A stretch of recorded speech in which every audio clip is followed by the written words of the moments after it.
தற்பொழுது வட தமிழக கடலோர பகுதிகளில் ஒரு வளிமண்டல கீழடுக்கு சுழற்சி நிலவுகிறது. மேலும் தென்கிழக்கு அரபிக்கடல் பகுதியில் மற்றும் ஒரு வளிமண்டல கீழடுக்கு சுழற்சி நிலவுகிறது. கடந்த 24 மணி நேரத்தில் தமிழகம், புதுவை, காரைக்கால் பகுதியில் பரவலாக மழை பெய்துள்ளது. 5 இடங்களில் அதி கனமழையும், 17 இடங்களில் மிக கனமழையும், 55 இடங்களில் கனமழையும் பதிவாகியுள்ளது. அதிகபட்சமாக சீர்காழியில் 23 சென்டிமீட்டர் மழை பதிவாகியுள்ளது.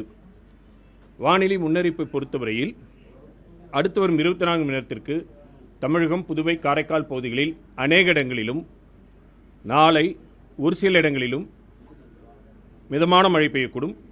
கனமழைக்கான எச்சரிக்கையை பொறுத்தவரையில் அடுத்து வரும் 24 மணி நேரத்திற்கு திருவாரூர், நாகப்பட்டினம், மயிலாடுதுறை, கடலூர், விழுப்புரம், திருவண்ணாமலை, செங்கல்பட்டு ஆகிய மற்றும் புதுவை, காரைக்கால் பகுதிகளில் ஓரிரு இடங்களில் கனமுதல் மிக கனமழையும், தூத்துக்குடி, விருதுநகர், நெல்லை, தஞ்சை, கள்ளக்குறிச்சி, சேலம், வேலூர், ராணிப்பேட்டை, காஞ்சிபுரம், திருவள்ளூர் மற்றும் சென்னை ஆகிய மாவட்டங்களில் ஓரிரு இடங்களில் கனமழையும் பெய்யக்கூடும். நாளை குமரி, நெல்லை, தூத்துக்குடி, ராமநாதபுரம் மாவட்டங்களில் ஓரிரு இடங்களில் கனமழைக்கான வாய்ப்புள்ளது.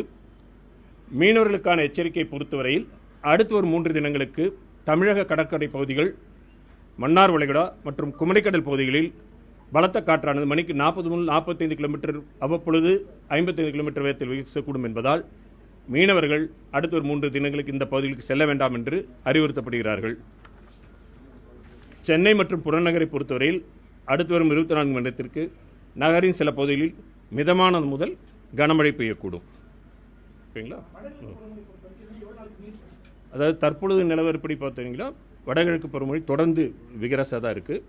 இப்பொழுது நிலையில் வந்து 4-5 தினங்களுக்கு மழை இருக்குது. மழை முழுவதாக நின்று தொடர்ந்து வறண்ட நிலை, மழை குறிப்பிடத்தகுந்த மழை இருக்கக்கூடிய வாய்ப்பு இல்லாத போது தான் தெரிவிக்கப்படும். கடந்த 4 வருஷமாகவே பார்த்தீங்கன்னாலே உங்களுக்கு வடகிழக்கு பருவமழை வந்து 2018 வந்து 2 ஜனவரி, ஆனால் 19 10 ஜனவரி, 20 வந்து 19 ஜனவரி, 21 22 ஜனவரி, கடந்த ஆண்டு 12 ஜனவரி. கிட்டத்தட்ட இப்போ 4-5 வருடங்களாக வந்து இது வரைக்கும் போயிட்டு இருக்கு. துவங்குவதும் 29 தேதிக்கு துவங்குது. பின்னர் தொடர்ந்து கண்காணித்து தெரிவிக்கப்படும். ஓகே, நாளை மறுநாள் அதாவது அடுத்து வரக்கூடிய அந்த 2 தினங்கள் நம்ம சொல்லியிருக்கோம். அதுக்கப்புறம் வந்து மழை குறைகிறது. தென் மாவட்டங்களில் வந்து கனமழைக்கான வாய்ப்பு இருக்கு. அந்த இதில் அந்த குமரிக்கடல் அந்த பகுதிகளுக்கு, குமரியை ஒட்டி இருக்கக்கூடிய மாவட்டங்களுக்கு இப்போ வந்து பார்த்தீங்கன்னா 11-12 தேதிகளை பொறுத்த வரைக்கும் அந்த இடத்துல வந்து ஒரு இதில் மழைக்கான வாய்ப்பு இருக்கு.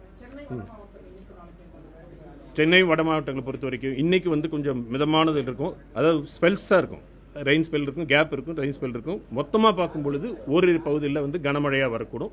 பெரும்பாலும் 5, 6, 7 அந்த மாதிரி இதில் 5, 4 அதில் பெரும்பாலான இடங்கள்ல இருக்கும். ஓரிரு இடங்கள்ல இருந்து கனமழைக்கான வாய்ப்பு இருக்கு. இது சென்னைக்கு கிடையாது, சென்னைக்கு இது கிடையாது. சென்னைக்கான பகுதிகளுக்கு தற்பொழுது இந்த இதுவும் அதிக கனமழைக்கான வாய்ப்பு காணப்படவில்லை. ஆமாம், வட உள் மாவட்டங்களை பொறுத்த வரைக்கும் உள்ள பரவலாக பார்க்கும்போது லேசான மிதமான மழை பெய்யும். இப்போ இந்த கடற்கரை ஓரத்தில் துவங்கி உள்பகுதியில் நகர்ந்திருக்கு. உள்பகுதியில் அதனால திருவண்ணாமலை அங்கே பகுதிக்கெல்லாம் நம்ம கனமுதல் மிக கனமழை கொடுத்துருக்குறோம்.